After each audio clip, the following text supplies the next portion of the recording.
Hello my dear students, आप सभी का स्वागत है। स्टूडेंट्स, आप लोगों के एग्जाम को देखते हुए मैं ये डीओई का ही प्रैक्टिस पेपर सॉल्व करवा रहा हूँ। मिड टर्म का जो भी ये प्रैक्टिस पेपर दिया गया है 25-26 के लिए। देखो, एग्जाम देने से पहले अगर आप अपना प्रैक्टिस पेपर सॉल्व कर लेते हैं, आपको ये पता चलता है हमारा पैटर्न क्या है, किस टाइप से क्वेश्चन पूछे जाएंगे इस बार। सो ये बहुत जरूरी है और इनमें से बहुत से क्वेश्चन एज इट इज दिखते हैं। सो आपको क्या करना है, जल्दी से प्रैक्टिस कर लेना है। चलिए, टाइम वेस्ट नहीं करते हुए स्टार्ट करते हैं। सब्जेक्ट कोड आपका 086 है, साइंस। और फुल मार्क्स जो है आपको 60 मिलेंगे। टोटल 2.5 घंटे का आपको क्या होगा, 2.5 घंटे का आपका एग्जाम होगा।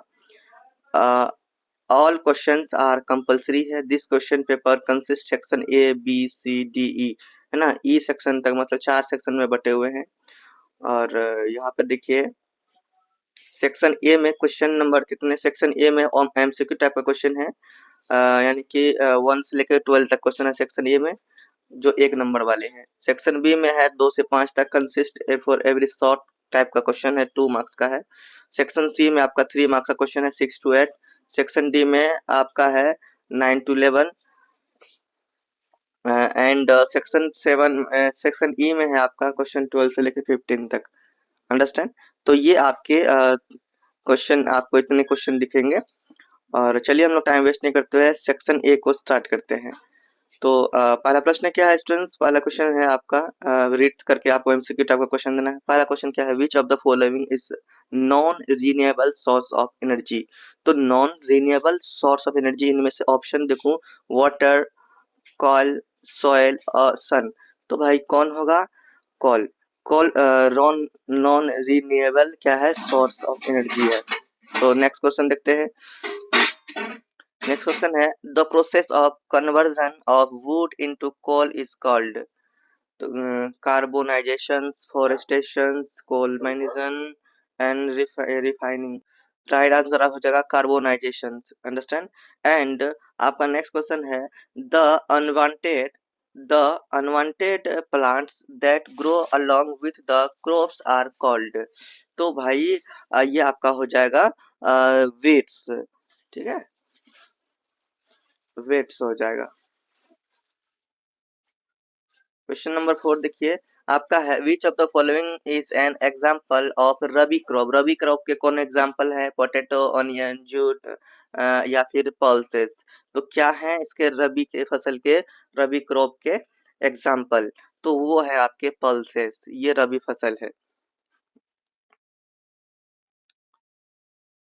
Watering the crop is called. तो वाटरिंग, क्रॉप में वाटरिंग करना क्या कहलाएगा, सोविंग, मैनरिंग, टिलिंग या इरिगेशन। क्या कहलाएगा, इरिगेशन क्या कहलाएगा, आप बताओ। कहलाएगा आप इरिगेशन कहलाएगा, ठीक है। यानी कि निराई, पानी में, जब भी क्रॉप में पानी देना, उस क्रिया को हम लोग क्या कहते हैं, इरिगेशन कहते हैं।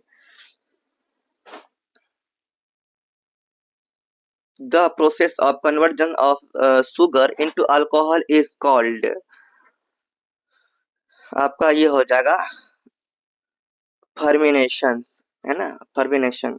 नेक्स्ट है, name of the process undertaken by plants of preparing their own food, respiration, photosynthesis, transpiration and translocation. तो इसका क्या हो जाएगा, आपका आपका हो जाएगा फोटोसिंथेसिस।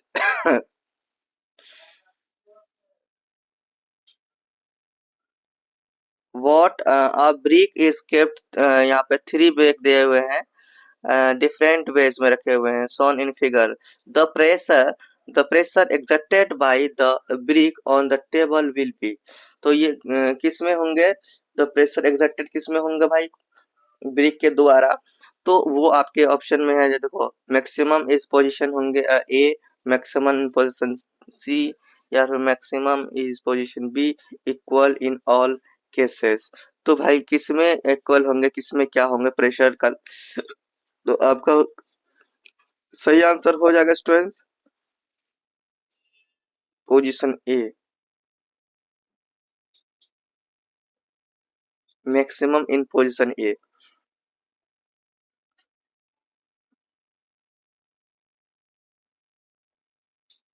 अब नेक्स्ट क्वेश्चन है 9 number, the force exerted by our muscle is called. तो ये आपका exerted by our muscle is called, ये आपका हो जाएगा मस्कुलर फोर्स। आप लोग इसे लगा लो टिक और इसे प्रिपरेशन कर लो अच्छा से। Force acting on per unit area is called, तो ये आपका हो जाएगा प्रेशर, है ना। Force acting on per unit area I called, तो ये क्या कहलाएगा, प्रेशर कहलाएगा। आप लोग चैनल को सब्सक्राइब नहीं किए स्टूडेंट, चैनल को जल्दी सब्सक्राइब कर लो, बेल आइकन को दबा दो, ठीक है। Class sorry 11 number, fluids are, क्या है फ्लूइड्स, क्या है भाई, लिक्विड है, गैसेस है बोथ एंड, या फिर लिक्विड गैसेस एंड सॉलिड्स है, तो क्या है फ्लूइड्स, फ्लूइड्स। तो अब देखो इसका राइट आंसर हो जाएगा स्टूडेंट, लिक्विड भी है और गैसेस भी है ना, लिक्विड गैसेस दोनों है, तो बोथ ए एंड बी लिख सकते हैं, ठीक है, both A and B.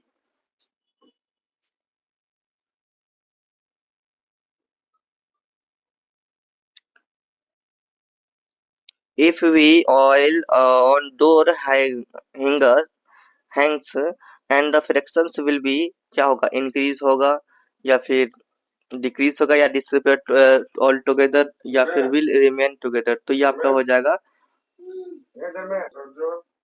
Decrease हो जाएगा। स्टूडेंट्स मैंने सेक्शन ए के कंप्लीट जो एमसीक्यू करवा दिए हैं, और सेक्शन बी का भी मैं आपको सॉल्यूशन करा देता हूँ। मैं आपको सॉल्यूशन करा रहा हूँ, आप लोग इसे सही से समझ लीजिएगा, मेरे पास टाइम नहीं है और भी वीडियोस बनाना है, नहीं तो अभी समझाते एक तरह से। तो सेक्शन बी में मैं भी आज का सॉल्यूशन अभी करवा रहा हूँ। तो why is it visible to wash fruits and vegetables before using them. मतलब जब हम लोग वेजिटेबल्स को यूज करते हैं उससे पहले उसको साफ कैसे क्यों करते हैं, या फिर इसका क्या कारण है, क्यों करते हैं, क्या कारण है, कोई 2 पॉइंट बताना है, ठीक है। और इसका आंसर देखते हैं। सो स्टूडेंट्स ये हमारा प्रैक्टिस पेपर का सॉल्यूशन पीडीएफ है, आप यहाँ पर देख सकते हैं। सेक्शन बी, सेक्शन ए तो मैंने आपको करवा दिया, सेक्शन बी में क्वेश्चन नंबर 2 था। 2 रीजन बताना था यहाँ पे। पहला कि टू रिमूव डस्ट को रिमूव करने के लिए, dirt and harmful chemicals and pesticides, and आगे दूसरा रीजन आप इसमें लिख सकते हैं कि to wash away germs and bacteria that can cause illness, ये हो जाएगा आपका राइट आंसर। एंड अब नेक्स्ट क्वेश्चन देखते हैं। आपका नेक्स्ट क्वेश्चन है difference between fertilisers and manure, तो ये दोनों के बीच आपको बताना है डिफरेंस, राइट एनी 2 पॉइंट्स बताना है, राइट 2 पॉइंट देना आपको। तो देखिए, चलिए देखते हैं। सो यही है, और देख सकते हो और है। फर्स्ट आपका पॉइंट दे सकते हैं, fertilisers are chemical and while manure is natural. And आगे देखिए, fertilisers work fast, manure improve soil slowly, तो ये आपका राइट आंसर हो जाएगा। नेक्स्ट क्वेश्चन देखते हैं। 2 मार्क्स के हैं, 2-2 लाइन लिखना है, कोई दिक्कत नहीं है, आपका राइट आंसर हो जाएगा। नेक्स्ट क्वेश्चन देखते हैं। नेक्स्ट क्वेश्चन है question number 3 students. Question number आपका 3 है, how can we prevent the following disease, इस डिजीज से कैसे बचा जाएगा, कैसे रक्षा किया जाएगा, डेंगू और कलेरा। तो डेंगू को और कलेरा का एग्जांपल देना है भाई, चलिए देते हैं, 2 नंबर का है तो भाई उसी तरह से देना होगा। क्वेश्चन नंबर 3, तो डेंगू के बारे में मैंने यहाँ लिखा, देखो, eliminate standing water in and around your home by impeding and containers like flower pots and all tiles, ये हो जाएगा राइट आंसर। कोलेरा का देखिए, drink only safe water that has been boiled, filtered और ट्रीटेड विद क्लोरीन, ये आपका right answer हो गया। अब आपका नेक्स्ट क्वेश्चन है, देखिए 4 number, burning of coal in product produce which gas, अगर कोल को जलाया जाएगा तो फिर कौन सा गैस निकलेगा, ये आपको बताना है सही से। तो आप लिख सकेंगे, यहाँ पे लिखेंगे when coal is burn in the presence of sufficient air complete combustion and it primarily produces carbon dioxide, which petroleum products is used as solvent for dry cleaning, इसका भी 2 मार्क्स है, तो भाई 2 नंबर का बताना। यही नेक्स्ट क्वेश्चन है आपका, which petroleum product is used as solvent for dry cleaning. तो आंसर लिखिए, आंसर आप लिखेंगे पेट्रोल और petroleum ether is used as a solvent for dry cleaning. Next question देखिए, नेक्स्ट क्वेश्चन है स्टूडेंट्स आपका question number 5, write full form लिखना है एलपीजी और सीएनजी का। स्टूडेंट्स एलपीजी का फुल फॉर्म होगा लिक्विफाइड पेट्रोलियम गैस और सीएनजी का फुल फॉर्म होगा कंप्रेस्ड नेचुरल गैस। अब हम लोग देखते हैं section C. Section C student देखिए, section C, you spill a bucket of soapy water on marble floor accidentally, would it make it easier or more difficult for you to walk on the floor? Why? तो इसका answer देखिए, मैंने ये देखिए section 3 सी में 3 marks के हैं तो थोड़ा सा अधिक लिखना होगा। तो चलिए देखते हैं 6 का भाई आपका पहला आप ये लिखेंगे, it would be more difficult होगा टू वॉक ऑन द सोपी मार्बल फ्लोर। मतलब कि देखो जिसमें साबुन रहेंगे, साबुन वाला फ्लोर में आप चलना बहुत ही मुश्किल हो जाएगा, ये मोर डिफिकल्ट होगा, बहुत कठिन होगा। And soap acts as lubricant, soapy water creates a thin slippery layer on the floor surface.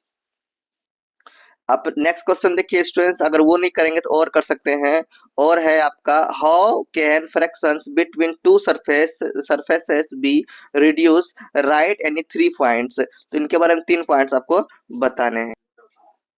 अब देखो और देखिए फर्स्ट में है आपका by applying lubricants like oil and grease, and दूसरा पॉइंट आप लिख सकते हैं by using smooth surface, and तीसरा पॉइंट आप लिख सकते हैं बाय यूजिंग रोलर्स और बॉल बियरिंग्स। अंडरस्टैंड, ये this is your right answer. Students अब नेक्स्ट क्वेश्चन है आपका, नेम एनी 2 एंटीबायोटिक्स। बताना है क्या है 2 एंटीबायोटिक। सो स्टूडेंट्स 2 एंटीबायोटिक का नाम है आपका पेनिसिलिन और एमॉक्सिलिन। This is your right answer. Next question है ड्राई, यहाँ पर देखिए नेक्स्ट क्वेश्चन क्या है students, dry food items like biscuits do not spoil easily, why. ये आपका देखिए बी नंबर में है आपका dry food items like biscuits do not spoil easily, why. तो आप आंसर देखिए, आंसर लिखिएगा dry food items like biscuits do not spoil easily because they have a very low moisture content. Understand. So next question, next question और है आपका, और देखिए what are micro organism. B number में है name the 4 major groups और micro organism, and C number में how are viruses different from other micro. So चलिए हम लोग आंसर देखते हैं। ये आप देखिए यहाँ से एक साथ आपका आंसर है, सी नंबर है। सी नंबर में any 2 food items prepared by using east, तो ब्रेड एंड बियर। देख लीजिए, तो ये क्वेश्चन का आंसर आपका बच गया था, इसका करवा दिया। बाकी ये तीनों का आंसर आप लोग देख लीजिए। और ये क्वेश्चन था व्हाट आर माइक्रो ऑर्गेनिज्म। देखो माइक्रो ऑर्गेनिज्म जो होते हैं उसे नंगी आंखों से हम लोग नहीं देख सकते हैं, उसे देखने के लिए माइक्रोस्कोप का जरूरत होता है। सो ये आंसर आप देख लीजिए, micro micro organisms are tiny living organism, बहुत ही छोटे जीव होते हैं that can not see with the naked eye and can be see only under a microscope. समझे वही। चलो अब नेक्स्ट क्वेश्चन था आपका, name the name the 4 major group of micro organism. तो भाई बैक्टीरिया है, फंगी है, protozoa and some algae. So ये आपका राइट आंसर हो जाएगा। क्वेश्चन नंबर सी था, इसमें से how are viruses different from other microbes. तो इसका आंसर आप लिखेंगे viruses differ from other microbes because they can reproduce only inside the cells of a living organism, while other microbes can live and reproduce on their own. चलिए अब next question देखते हैं student. Next question है आपका, देखिए यहाँ observe करना है, इसमें से फिगर को ऑब्जर्व करना है और आपको बताना है। ये देखिए 200 ml का है, इस तरह से बना हुआ बीकर, एंड ये 40 ml का है, 400 ml का है, 40 ml का है। तो अब देखिए क्या बता रहा है कि volume of each vessel in shown above, ये वॉल्यूम बता रहा है इसमें से, and arrange them order decreasing pressure के अनुसार आपको अरेंज करना है। फिर आपको एक्सप्लेन करना है the differ pressure on the base as.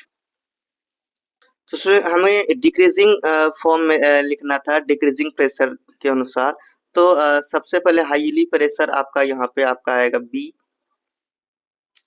उसके बाद आपका बी के बाद आपका आएगा 40 ml वाला डी, बी डी, उसके बाद आपका आएगा 400 ml, उसके बाद आएगा 200 ml।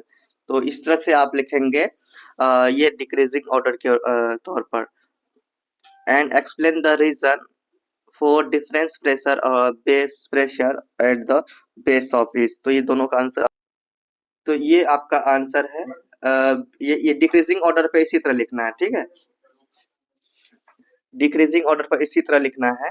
और आप चाहें तो सबसे बड़ा यहाँ पे देखो, सबसे हाईली आपका यही हो जाएगा सी, फिर ए, मतलब डिक्रीजिंग ऑर्डर कर देखा जाए तो इससे कम यानी कि बी से कम डी में होगा, डी से कम ए में होगा, ए से कम सी में होगा। इस तरह से आपको लिखना है। अब देखो रीजन बताना था, और दूसरा नंबर क्वेश्चन का क्या है, रीजन हो जाएगा pressure depends on their Heights end of the liquid columns and not on the volume. अब देखो सी नंबर में क्वेश्चन क्या था, सी नंबर में आपका क्वेश्चन देखिए था क्या था कि do gases also exert pressure on the walls on the container in which they are kept। तो इसका आंसर देखते हैं। तो यहाँ पे लिखेंगे यस, इसका आंसर हो जाएगा yes, gases also exert pressure on the walls of the container. This is your right answer. तो ये हम लोगों ने इस वीडियो में सेक्शन ए, बी और सी किया, सेक्शन ए, बी और क्या किया, सी किया। उसके बाद डी है, तो डी नेक्स्ट वीडियो में करेंगे हम लोग। इसमें क्या किए हैं स्टूडेंट, इस वीडियो में हम लोगों ने सेक्शन क्या किया है, ए किया है, सेक्शन बी किया और सेक्शन सी किया है। तो आप लोग कंप्लीट इसे सही से लिख लीजिए और सही से प्रिपरेशन कर लीजिए। और अभी नेक्स्ट वीडियो में मैं आप लोगों को लेके आऊंगा डी और ई, ये दोनों वीडियो डी और ई का वीडियोस लेकर आऊंगा बहुत जल्द। आप लोग तब तक चैनल को सब्सक्राइब कर लीजिए, बेल आइकन को जरूर दबा लीजिए, ये बहुत जरूरी है। This is very important for education. Education के लिए भाई, शिक्षा के लिए आपको लेना है शिक्षा, है ना, प्रिपरेशन के लिए बहुत ही जरूरी है चैनल को सब्सक्राइब करना। सो चैनल को सब्सक्राइब कीजिए, मिलते हैं नेक्स्ट वीडियो में, तब तक के लिए बाय। चैनल प्लस बोलो, प्रेम से रहो, प्रेम से पढ़ो, प्रेम से बोलो।